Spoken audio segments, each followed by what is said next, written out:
اول ما الجو بيبدأ يبرد شوية يبقى نجري جري نعمل الطبق الخطير ده.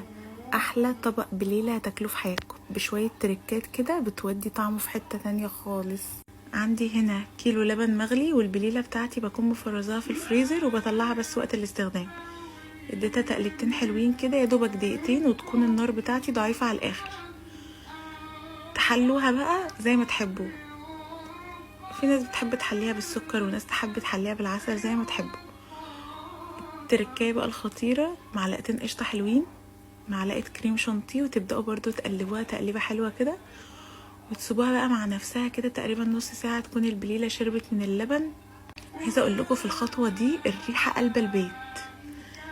المعلقة دي بقى بتنقلها في حتة تانية، معلقة سحلب، وتدوها تقليبة حلوة، وانزلوا بقى بشوية زبيب وجوز هند، وقولولي الطعم بقى ايه. الريحة كانت فظيعة، جربوها.